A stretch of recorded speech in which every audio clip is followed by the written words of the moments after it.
première radio d'information en République démocratique du Congo. Bonjour et bienvenue dans cette grande édition du journal. Voici l'essentiel à retenir. Début ce lundi de la campagne de vaccination contre le coronavirus. La task force présidentielle qui l'annonce rassure que le vaccin AstraZeneca disponible en RDC ne présente aucun inconvénient pour la population. Mais le député Bertin Mubonzi n'est pas de cet avis. L'élu UNC rappelle avoir adressé une question écrite au ministre de la Santé avant tout lancement de cette campagne. Il dit ne pas comprendre cet empressement à lancer la campagne de vaccination sans que certaines zones d'ombre soient éclairées. La sécurité à l'est du pays est une question des Congolais eux-mêmes. Joseph Kabila, ancien chef de l'État, l'a rappelé à Bintou Keïta. C'était ce mercredi lors d'un tête-à-tête dans sa ferme privée de Kachamata. Vous écouterez Kikaya Bin Karoubi, son ancien conseiller diplomatique dans ce journal. Manifestation anti-MONUSCO, la tension est encore au rendez-vous à Béni. La police et les manifestants anti-MONUSCO se regardent en chien de faïence. Une femme a même entamé une grève de faim pour exiger la fin des massacres des populations civiles dans la région. Contrôle des différents documents des transports. L'opération démarre ce vendredi 16 avril à Kinshasa, comme annoncé par le ministre provincial des Transports. Mais les conducteurs demandent encore un autre moratoire pour se mettre en ordre. Top Congo FM. Top Congo FM, le journal vous est présenté par Isabelle Mwango. Bienvenue à tous. Je viens de le dire, début ce lundi de la campagne de vaccination contre le coronavirus. La task force présidentielle qui l'annonce rassure que le vaccin AstraZeneca disponible en RDC ne présente aucun inconvénient pour la population. Mais le député Bertin Mubonzi n'est pas de cet avis. L'élu UNC rappelle avoir adressé une question écrite au ministre de la Santé avant tout lancement de cette campagne. Il dit ne pas comprendre cet empressement à lancer la campagne de vaccination sans que certaines zones d'ombre soient éclairées. Il demande au ministre de la Santé de répondre d'abord aux préoccupations de la population. On écoute le député national Bertin Mubonzi au téléphone de Barik Bouema. Nous avions adressé une question écrite qui allait plus dans le sens d'avoir des réponses assez claires sur la responsabilité en cas d'effet secondaire du vaccin contre la COVID-19 sur la santé des personnes qui devraient être vaccinées en République démocratique du Congo. C'est quand même déplorable lorsque nous apprenons que la campagne va encore une fois reprendre le 19, alors que jusqu'à ce jour, le ministre n'a jamais répondu à cette question écrite qui lui avait été adressée. Dans votre question écrite, vous avez dit que vous n'êtes pas opposé au vaccin. Les préalables que vous avez réclamés ont été réalisés. Après investigation, le gouvernement a jugé que ces vaccins est sans inconvénient sur la population. Mais qu'est-ce qui vous dérange? La grande question, c'était de savoir d'abord qui sera responsable en cas d'effet secondaire grave post-vaccination. Nous aimerions savoir si toutes les dispositions sont prises. L'inquiétude ici, chers amis, ce n'est pas que nous sommes contre le vaccin, mais c'est un exercice démocratique auquel le ministre doit se soumettre. Maintenant qu'il y a un nouveau gouvernement et que Dr Etienne Ilongondo n'est plus ministre de la Santé, qu'allez-vous faire? Écoutez, c'est la continuité du service public. La question écrite a été adressée au ministre de la Santé et non à Etienne Ilongondo. Aussitôt que le gouvernement sera investi, le nouveau ministre devra répondre. C'était là le député national Bertin Mubonzi. Retenez que dans sa question écrite, il veut savoir qui sera responsable en cas d'effet secondaire grave post-vaccination, quelle suite réservée aux différents groupes prioritaires ciblés en cas de résistance, quel mécanisme de suivi et surveillance des personnes vaccinées mis en place. Et en réunion, la responsable du programme élargi de vaccination promet de réagir dans les minutes qui suivent. Je l'ai aussi dit, rencontre entre Joseph Kabila et Bintou Keïta, l'ancien président de la République a échangé pendant plus de 2 heures dans sa ferme privée à Kachamata dans le Haut-Katanga avec la représentante spéciale du secrétaire général des Nations Unies en RDC pour l'ancien conseiller diplomatique de l'ex-chef de l'État congolais. Ces deux personnalités ont parlé politique et ont fait l'historique de la MONUC à la MONUSCO. Ils ont également abordé la question du retrait de la MONUSCO en RDC. Et au cours de cet échange, Joseph Kabila a rappelé à la chef de la MONUSCO que la sécurité est une question des Congolais eux-mêmes. On écoute Kikabin Karoubi, ancien conseiller diplomatique du président honoraire Joseph Kabila, au téléphone de Barik Bouema. Madame Bintou Keïta, qui est la représentante spéciale du secrétaire général des Nations Unies, a été reçue ce matin par le président honoraire Joseph Kabila à sa demande pour une visite de courtoisie. Ils se sont rencontrés pendant 2 heures de temps. Pendant ce temps, ils ont discuté de la situation générale du pays, mais avec un accent particulier sur la mission des Nations Unies dans notre pays. Le président Kabila est chef de l'État à l'époque où la mission des Nations Unies a été déployée en République démocratique du Congo. Donc il a vu cette mission, n'est-ce pas, évoluer de la MONUSCO. Il était de bonne loi que Mme Bintou Keïta vienne se renseigner, avoir le point de vue du chef de l'État, surtout en ce moment précis où la situation sécuritaire à l'est de notre pays est de plus en plus préoccupante. Ils ont parlé politique, cela va sans dire, ils ont parlé du processus électoral ainsi que d'autres questions. À l'époque où il était encore chef de l'État, Joseph Kabila tenait à ce que la MONUSCO se retire de la RDC. Est-ce que la question du retrait de la MONUSCO a également été abordée? Il était question de retirer les soldats de l'ONU en des endroits où elle n'était pas nécessaire. On avait demandé qu'on requalifie le déploiement de la mission onusienne dans notre pays. Ce qui fut fait. La question a été abordée et le président honoraire a redit ce qu'il a toujours dit. La sécurité de la République démocratique du Congo, c'est une question des Congolais eux-mêmes. Et cela passe par la formation d'une armée et d'une police responsable ainsi que des services de sécurité. Kikabin Karoubi, ancien conseiller diplomatique du président honoraire Joseph Kabila. Échauffouré lors des manifestations anti-MONUSCO au Nord Kivu, il y a eu infiltration des hommes armés parmi les manifestants. C'est ce qu'indique le rapport du bureau de l'Assemblée provinciale du Nord Kivu. Celle-ci condamne par ailleurs les cas des pertes en vies humaines enregistrées. On signale 9 décès, une dizaine des blessés, une soixantaine des maisons incendiées, des biens emportés et même des champs détruits, ainsi qu'un déplacement massif de la population de Nirangongo vers le centre de la ville de Goma. Pour l'élu de cette province, Jean-Paul Lumbu, vice-président de l'Assemblée provinciale, il y a eu manipulation des politiques qui cherchent à mettre à feu et à sang la province déjà fragile. On l'écoute depuis Goma au téléphone de Myriam Bokechu. Il s'agit tout simplement de la manipulation d'un certain nombre de jeunes par certains politiciens et qui seraient contents de voir la situation exploser au Nord Kivu. Il ne faudrait pas qu'au massacre de Beni, on puisse ajouter une autre préoccupation. Je pense que pour l'intérêt de la stabilité, l'intérêt de la paix dans la province du Nord Kivu, c'est des manifestations qui ont été appelées par les mouvements citoyens contre la MONUSCO. Et voilà qu'il y a maintenant des infiltrés, il y a des personnes porteuses d'armes qui ont tué les autres. Les auteurs doivent être dénichés et sanctionnés, confirmer l'autorité de l'État dans cette partie du territoire notamment, parce que la population de beaucoup moins insiste sur la nécessité, les bombes à coups, qui a toute la légitimité de la population. Et nous voulons savoir quel est le bilan aujourd'hui de ces affrontements. 9 personnes tuées, une quinzaine de personnes blessées, 60 maisons incendiées. La population est en déplacement par les familles d'accueil dans la ville de Goma. Le camp qui héberge la MONUSCO dans les territoires du Niagongo serait également l'objet des attaques des groupes de manifestants. Je crois qu'il y a intérêt à ce que tous les leaders d'opinion qu'ils puissent entrer dans la danse pour appeler les leurs à la retenue. Nous n'avons aucun intérêt. Et alors, aucun intérêt de laisser ce conflit continuer parce que il risque d'être un énième conflit improductif pour le Nord Kivu. Le vice-président de l'Assemblée provinciale du Nord Kivu, Jean-Paul Lumbu, parlant justement de ces manifestations, la tension est encore au rendez-vous à Beni. La police et les manifestants anti-MONUSCO se regardent en chien de faïence. Une femme a même entamé une grève de faim pour exiger la fin des massacres des populations civiles qui passeraient sous silence de la MONUSCO dans la région. Explication, Erickson Louembo. Les manifestants en direction des installations de la MONUSCO ont ont été dispersés à coups de bombes à gaz lacrymogènes par la police. Plus de 2 manifestants anti-MONUSCO interpellés. Jacques Bovis, l'un des manifestants.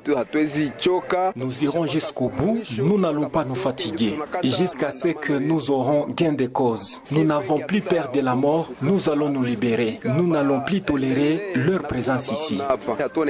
Cependant, Kassim Diané est le chef adjoint de la MONUSCO en mission à Beni Lubero. Je suis le premier à reconnaître évidemment les manquements de la MONUSCO et c'est cela que nous allons travailler. Le mandat il est très clair, c'est un mandat d'assister les forces de défense et sécurité, protéger la population qui souffre, éradiquer les forces négatives. Le problème qui se pose avec le mandat, c'est l'exécution. Le diagnostic il est très clair, il faut aller au plus vite, il faut apporter aide et soutien aux populations civiles. Entre-temps, une femme, encadreuse de orphelins dont les parents ont été massacrés il y a une semaine, a déclenché une grève de faim pour réclamer la fin des massacres. Monique Mourandia.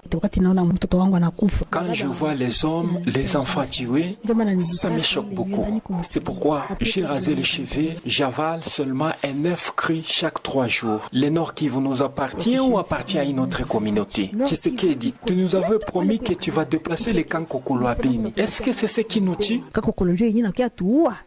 Erickson Louhemboué, Beni, Top Congo FM. Et voilà, vous avez entendu dans ce reportage la voix d'une femme qui a entamé une grève de faim pour exiger la fin des massacres des populations civiles qui passeraient sous silence par la MONUSCO dans la région. Tension à Beni, mais c'est tout le contraire à Goma, où les activités socio-économiques reprennent timidement depuis ce mercredi à Bouéné, Turunga et Kiishi, des banlieues situées au nord de Goma dans le territoire de Nyiragongo, alors que certaines familles s'apprêtent à enterrer les leurs tombés lors des violences de dernières 72 heures. Certains habitants ayant fui la région commencent à regagner leur domicile. Les autorités tant administratives que militaires rassurent la population quant au rétablissement de la sécurité dans la zone. Jonathan Kombi. 72 heures après des violences et a conduit aux incendies des habitations, aux morts d'hommes et à plusieurs dizaines de blessés, la vie reprend peu à peu à Bouéné, Turunga et Kiishi, dans le groupement Munigi en territoire de Nyiragongo, ainsi que dans la partie nord de Goma. Adolphe Choukuru, président de la société civile noyau de Munigi. Par un moment, au moins, il y a des circulations, les véhicules et les motos passent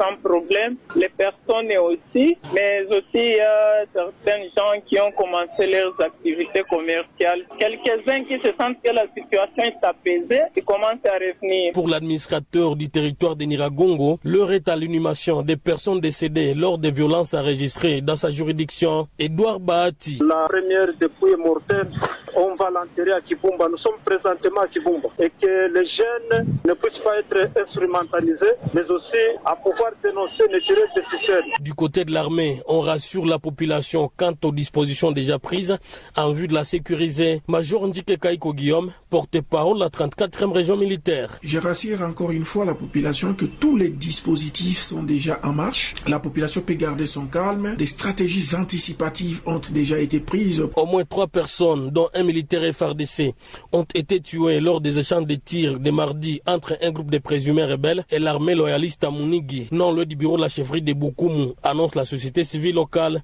L'armée promet de donner le bilan officiel incessamment. Goma, Jonathan Kombi pour Top Congo FM. Et puis tous les tireurs des ficelles dans les violences ayant conduit aux morts d'hommes et incendie des habitations dans le territoire de Nyiragongo doivent être trouvés et punis sévèrement. C'est ce qu'a dit le député national Eugène Serfouli Gayaba Seka à l'issue d'une rencontre ce mercredi à Goma avec le gouverneur Karlin Zazu Kasivita et le président de l'Assemblée provinciale Robert Seninga. Pour cet ancien gouverneur du Nord Kivu, l'énergie que possède la jeunesse doit être exploitée de manière positive et non pour détruire le pays. Il invite les uns et les autres au calme et à se liguer comme un seul homme en vue du retour de la paix et l'harmonie entre communautés de la province. On écoute le député national Eugène Serfouli dans ses propos recueillis par Jonathan Kombi. C'est une situation qui nous préoccupe nous tous et nous avons pris le temps de venir échanger avec l'autorité provinciale pour voir ensemble comment nous pouvons nous entraider pour essayer de calmer cette situation qui risque d'embraser la situation qui est déjà précaires. Nous pensons que nous devons aller vers les autres leaders, que tout le monde s'implique pour que nous puissions rechercher la paix et pas vraiment accepter d'attiser le feu dans notre province. Il faut que les jeunes comprennent que leur énergie doit être exploitée dans le sens positif. La force que dispose la jeunesse doit servir à construire mais pas à détruire.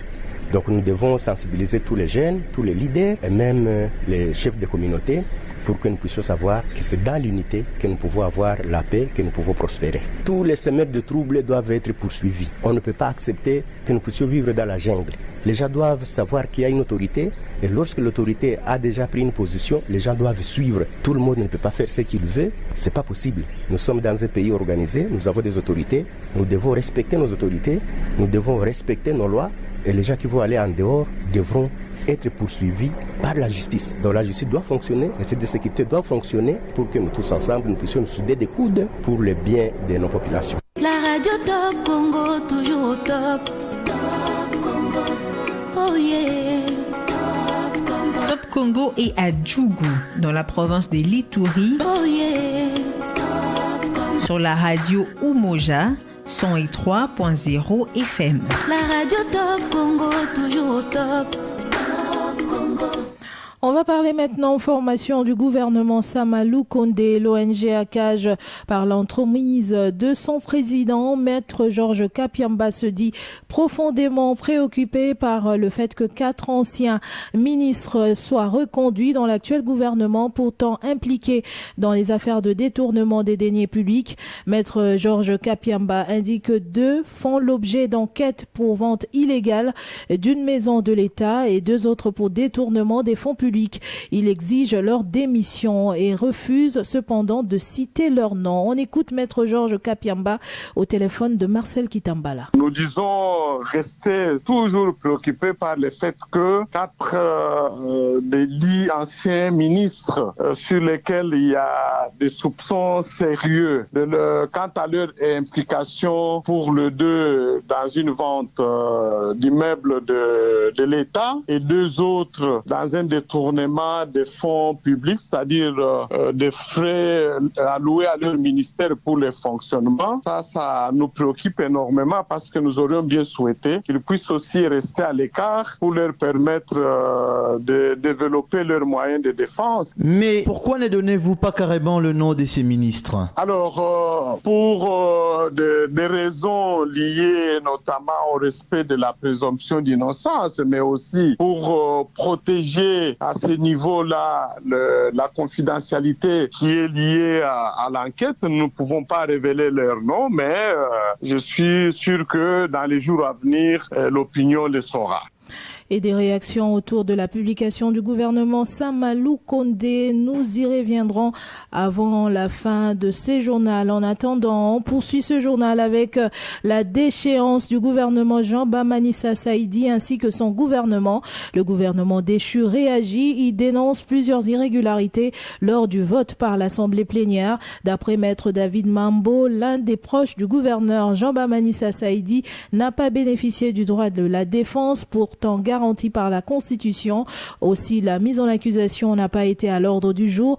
L'avocat au barreau de Kisangani estime que Jean-Baptiste a droit de saisir la justice pour obtenir l'annulation pure et simple de cette motion. On écoute Maître David Mambo au micro de notre permanent en Ituri, Franck Assanté. C'est désolé que des députés qui ont passé des années ici à l'Assemblée provinciale n'ont pas tiré les leçons des enseignements qui leur ont été donnés par la Cour constitutionnelle. Le droit de la défense est garanti par la Constitution et les députés ont voulu saboter la Constitution, mépriser le droit de la défense. Le gouverneur avait déjà écrit à l'Assemblée provinciale pour obtenir une remise et cela n'a pas été respecté. Ce vote sera tout simplement annulé parce qu'il y a déjà une jurisprudence de la Cour constitutionnelle en 2019 annulant la décision où le vote est intervenu dans l'irrégularité. Nous sommes sommes dans un pays où il y a 3 pouvoirs et les pouvoirs sont séparés. La conséquence, c'est quoi? Première irrégularité, c'est la violation des droits de la défense, qui vraiment est un droit reconnu à tout individu. Et on a fait la lecture de l'arrêt de la Cour d'appel interprétant les dispositions des règlements intérieurs et de la Constitution. Malheureusement, les députés provinciaux n'ont pas voulu respecter cela. Deuxième irrégularité, la mise en accusation n'était pas à l'ordre du jour. Et les députés vont aller au-delà, en décidant même la mise en accusation. Pourtant, l'incriminé a déjà écrit pour obtenir la remise. Tout cela n'a pas été respecté. Donc, c'est un non-événement, une œuvre nulle et de nul effet.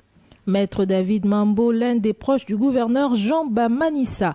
À Kalemi, dans la province du Tanganyika, 2 députés provinciaux sont interdits de participer aux plénières. Une décision rendue publique par la cour d'appel de cette province après le dépôt de 2 requêtes de la FDCA contre les 2 députés. D'après Ferdinand Massamba, fédéral de la FDCA dans le Tanganyika, les 2 députés ont violé le règlement et le statut du parti. On écoute Ferdinand Massamba au micro de notre permanent Fabien Kambinzi. La FDCA a demandé l'invalidation des 2 députés provinciaux ici de notre regroupement, notamment M.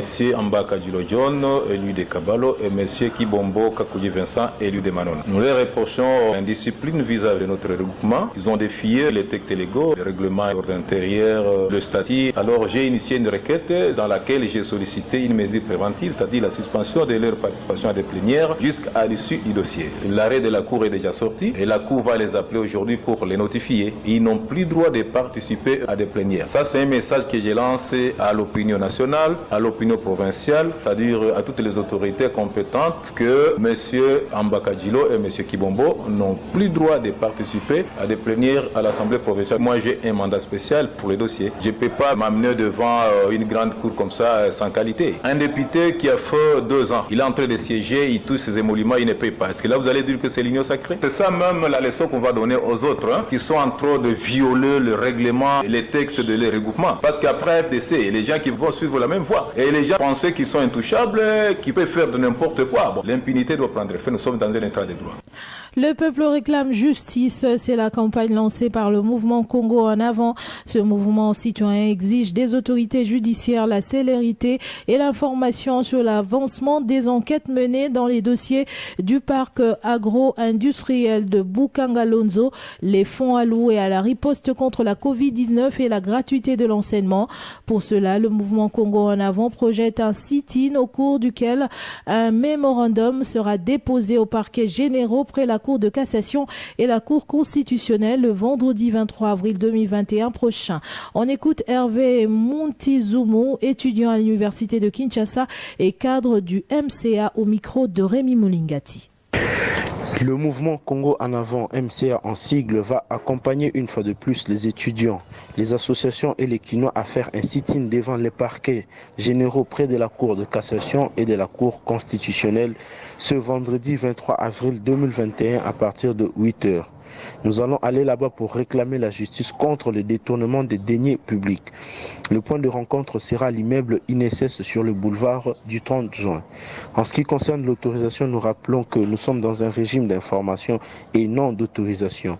C'est pourquoi nous avons saisi officiellement le gouverneur de la ville-province de Kinshasa en se référant à l'article 26 de la Constitution qui garantit la liberté des manifestations à tout Congolais.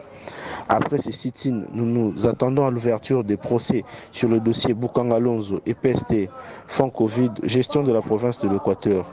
Nous voulons ainsi voir les auteurs de ces détournements être jugés et condamnés pour ces actes.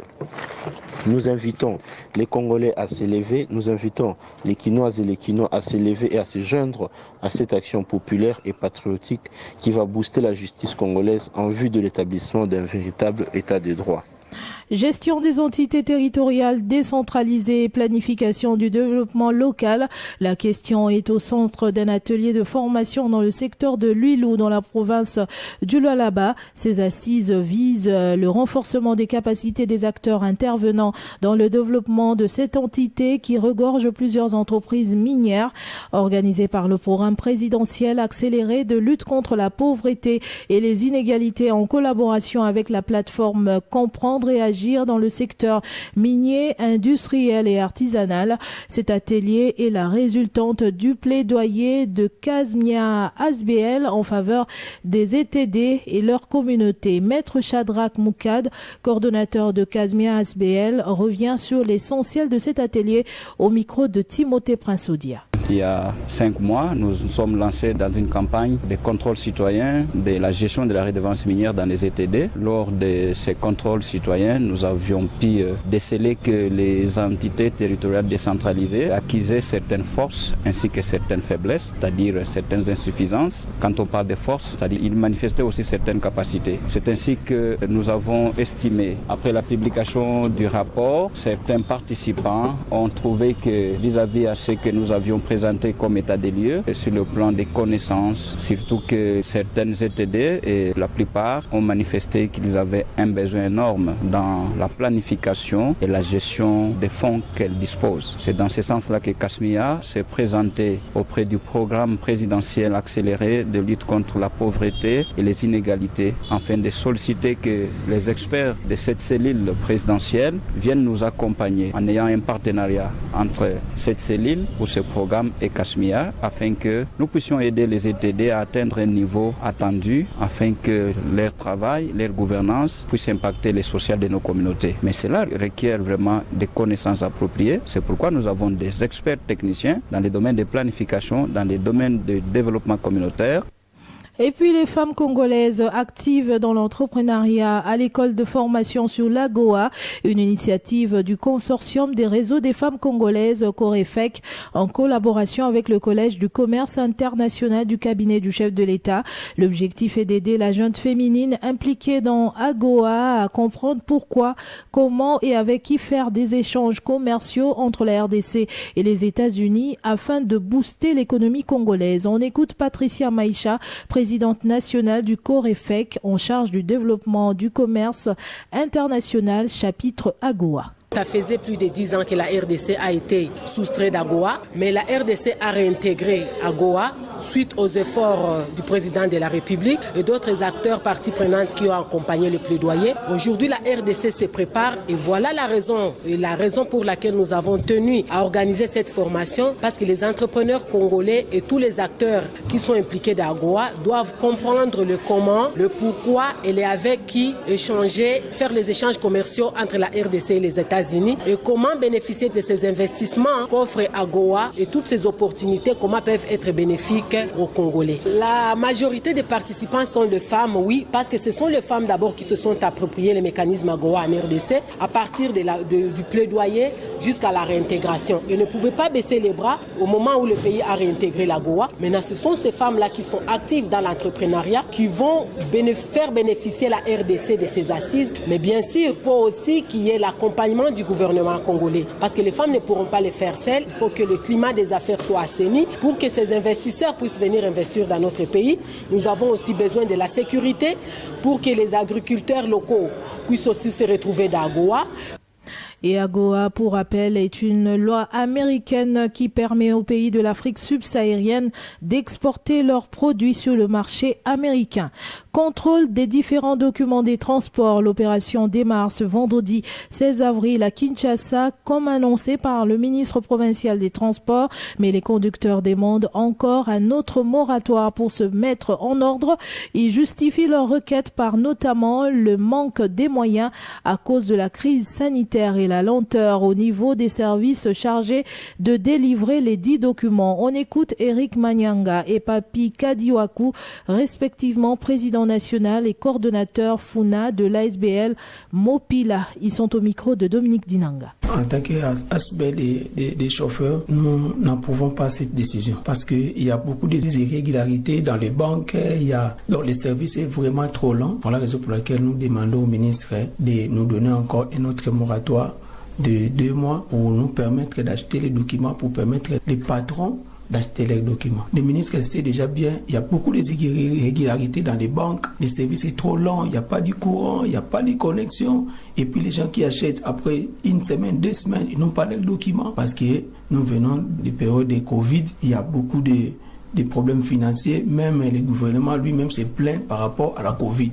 Alors pourquoi pas le ministre peut nous donner encore un autre moratoire par rapport à la Covid? Si les contrôles commencent vendredi, d'abord, c'est pas nous, c'est le peuple. C'est les peuples congolais qui auront des difficultés pour sortir ces jours-là. Parmi des chauffeurs, il y a des chauffeurs qui travaillent par contrat ou crédit. Alors, dans les contrats, il y a des chauffeurs qui achètent tout, qui réparent le véhicule, qui achètent des documents. Donc, tous les pannes qui ont moins de $100, c'est le chauffeur qui prend en charge. Et nous avons passé des moments très difficiles, les moments du Covid. Alors, nous n'avons pas bien travaillé. En cela, nous demandons vraiment au ministre des CMP de prolonger pour permettre aux chauffeurs qui ont des contrats d'acheter. Autre nouvelle chez nous, réhabilitation des routes dans la province de la Mongala. L'exécutif provincial sollicite un nouveau financement du Fonds national d'entretien routier. Marie-Jeanne Solé, gouverneure ad intérim de cette province, a fait le déplacement de Kinshasa pour rencontrer à ce sujet Georgine Selemani, directeur général ad intérim du FONER. Une rencontre qui intervient après le passage du DG ad intérim du FONER dans la Mongala. Détail Peggy Wabeno. Plus de 30 ans après, l'avenue de la mission à Lissala est à nouveau praticable. Elle a été réhabilitée et entretenue selon les orientations de Georgine Selemani Toulia, directeur général AI du FONER. C'était lors de son précédent passage à la province de la Mongala. Le FONER avait décaissé de fonds depuis le 21 septembre 2020 pour l'entretien de cette route. À la fin des travaux, l'ouvrage a été remis aux bénéficiaires. Antoine Mbongamo est directeur provincial de l'OVD dans la province de la Mongala. Nous vous demandons de bien vouloir réceptionner l'ouvrage pour permettre que le maire de la ville puisse l'entretenir. Motif de fierté pour le gouverneur de province ainsi que ses administrés. Marie-Clémentine Solé Ekungola est gouverneur AI de la province de la Mongala. La réception de cet ouvrage aujourd'hui est pour moi un grand souhait et un grand honneur de retrouver les avenues de Lissala et la route provinciale. Après l'inauguration de ces ouvrages, le gouverneur de la province de la Mongala a fait le déplacement de Kinshasa pour un tête-à-tête avec Georgine Selemani Toulia. Marie-Clémentine Solé Ekangola est donc venue solliciter un nouveau financement pour l'entretien des routes, mais aussi remercier le FONER pour son implication dans la réhabilitation de routes dans la province de la Mongala. Et merci son Excellence, Monsieur le Président de la République, au travers du FONER, pour l'implication dans les activités de réhabilitation des routes à la Mongala, et remercier aussi Madame le directeur général pour son implication et aussi poser quelques petits problèmes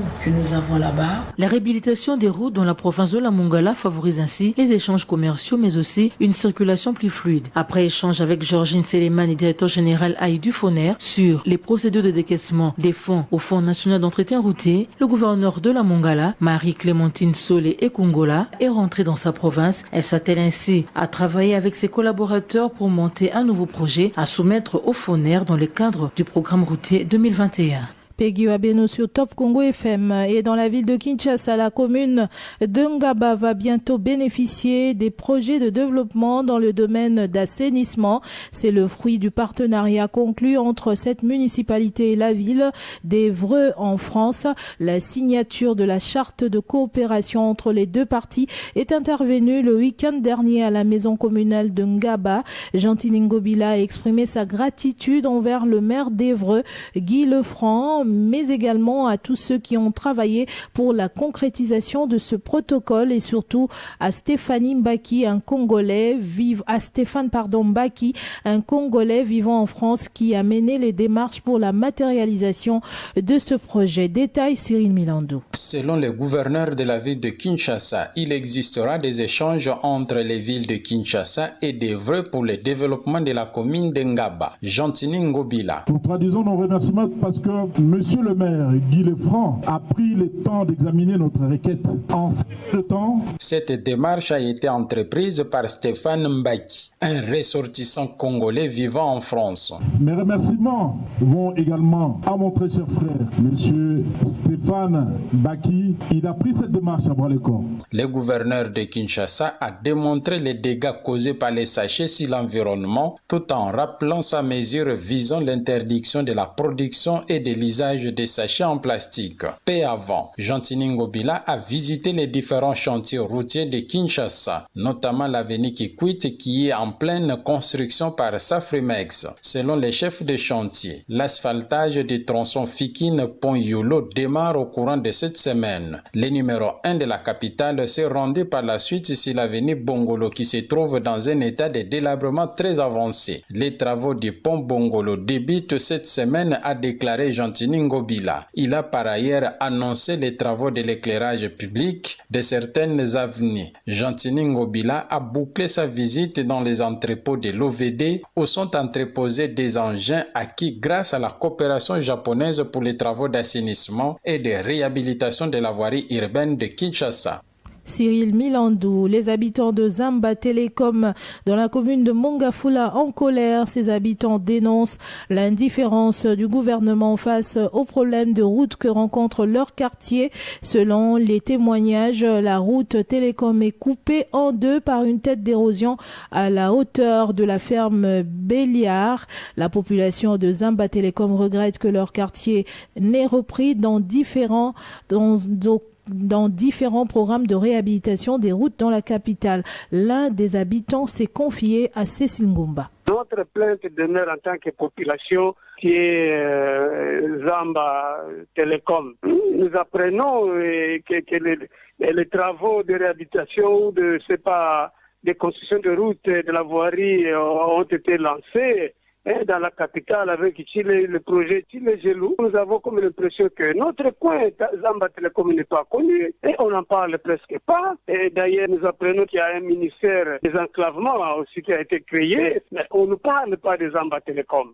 Et vraiment, nous sommes laissés à notre propre compte. C'est pas. Pourquoi deux poids, deux mesures? Quand vous entrez à partir de la nationale numéro 1 là, la route a été coupée. Et jusque-là, on a tenté de réparer, les travaux n'étaient pas achevés, et l'érosion serait refaite. Il n'y a pas d'issue, on ne sait pas. Nous souffrons pour partir de là et aller au travail. Nous voudrons demander au chef de l'État qu'il nous considère comme fils de ce pays, comme résident Kinshasa.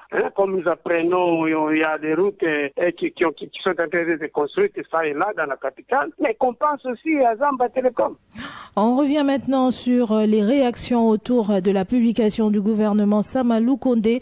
Le nouveau ministre de l'aménagement du territoire, le sénateur Guy Luando Mboyo, mérite ce poste vu ses actions à impact visible dans le secteur du développement, estiment certains élus et les forces vives du Grand Équateur en général et ceux de la Chuapa en particulier. Ces derniers attendent du nouveau patron de l'aménagement du territoire plus de dévouement pour relever les défis de ce secteur dans le but d'améliorer les conditions de vie des populations de la RDC. Ils l'ont fait savoir dans une déclaration lue mardi.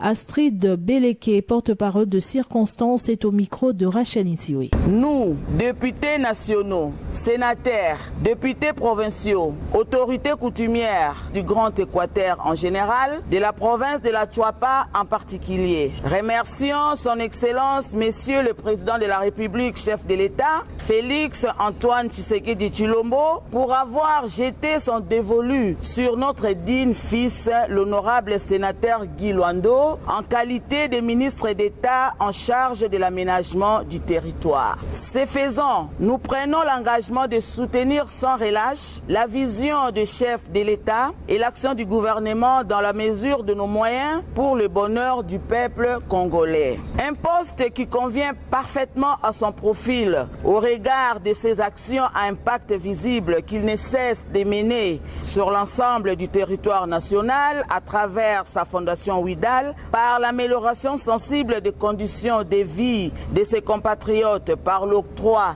des microcrédits, bourses d'études, la construction des édifices publics et d'intérêt communautaire.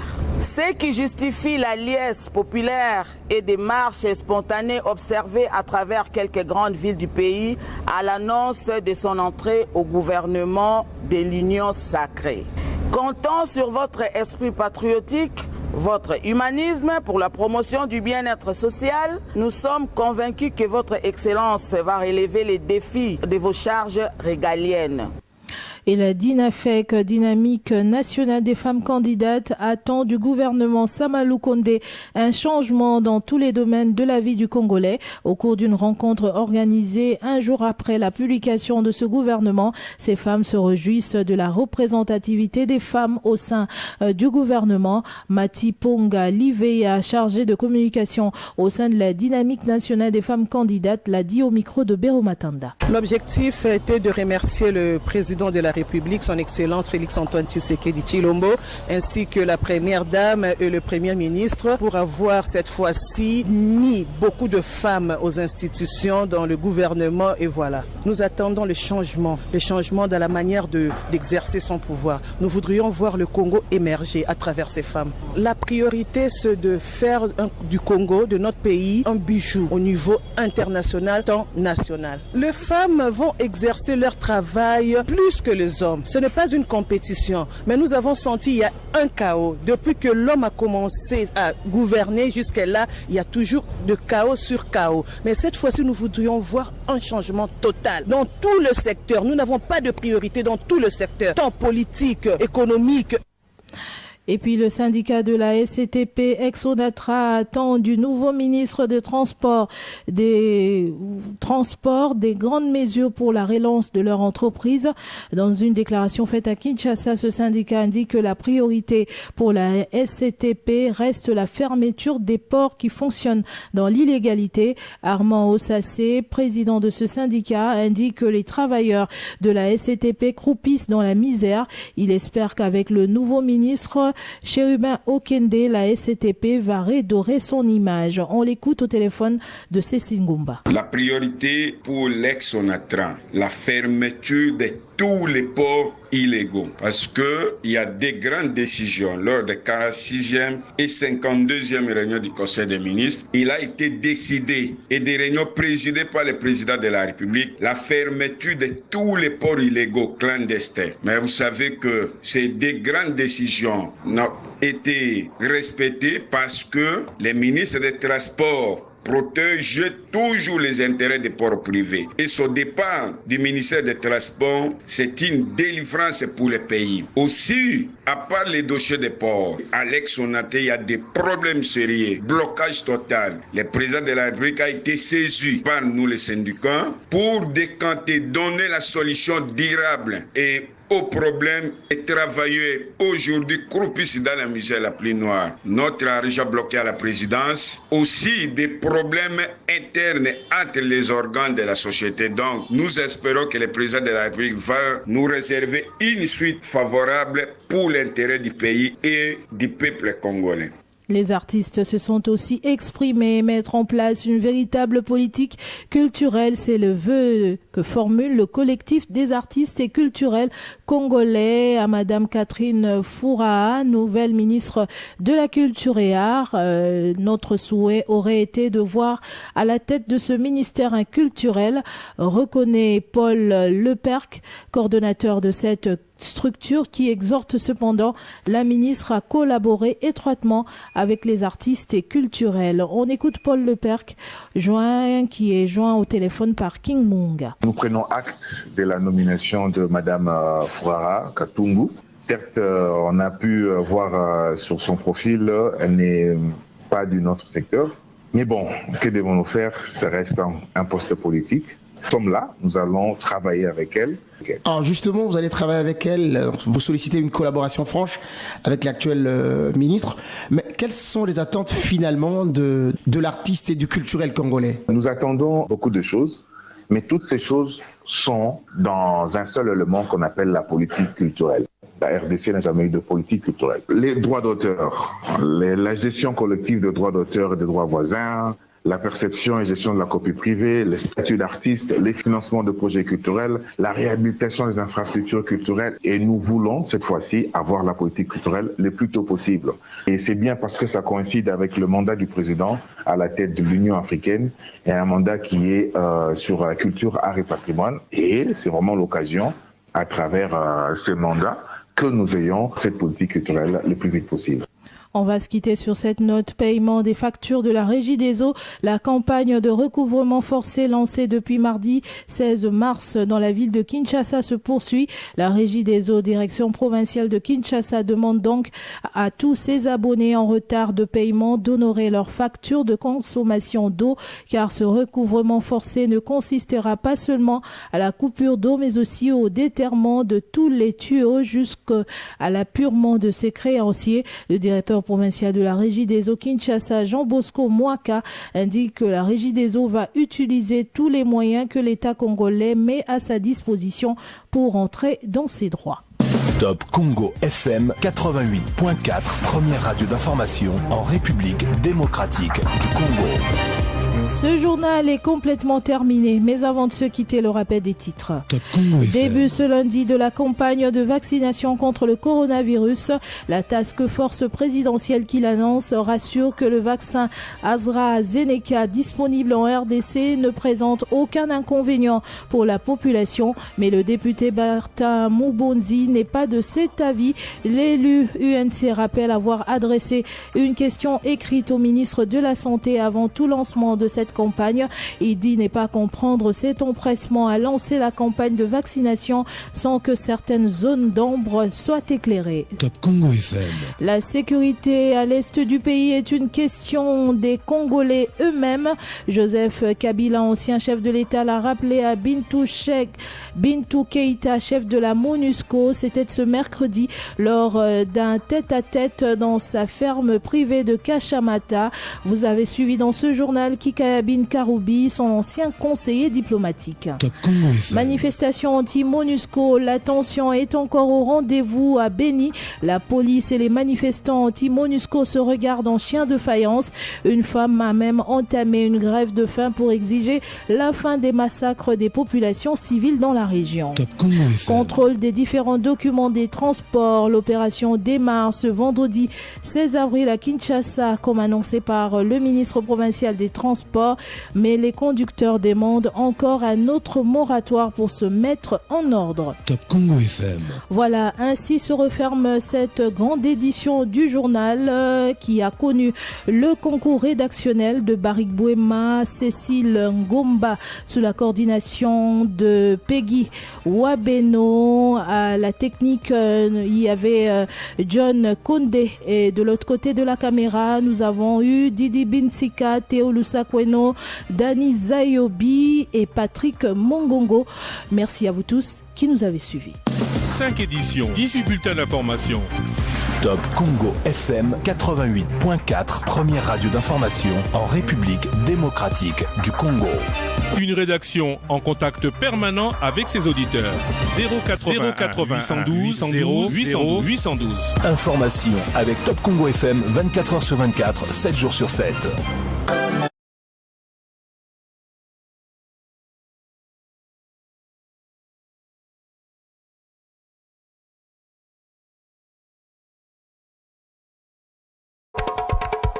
« 21 100, Tobaxi 20 900 et Pesipso 42 000 francs congolais. Bon après-midi, biso kitunga toye kozong elongo na FBN Bank, vous d'abord.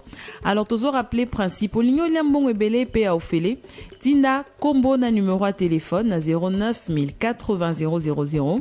Soko zolanda radio mutuni za kama kombo na kitunga za combien kasi so zolanda te biso kitunga to kene to ya kozonga mbala sima.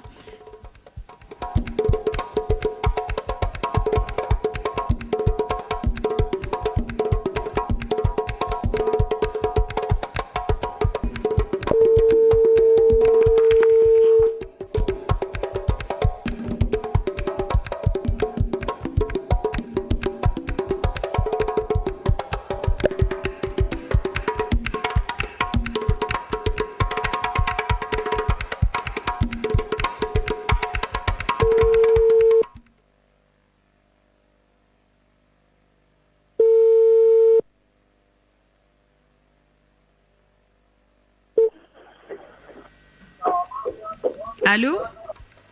Oui. Tony Maëlle Mbambi? Oui, c'est bien. Bonjour. Bonjour. Top Congo FM Kitunga.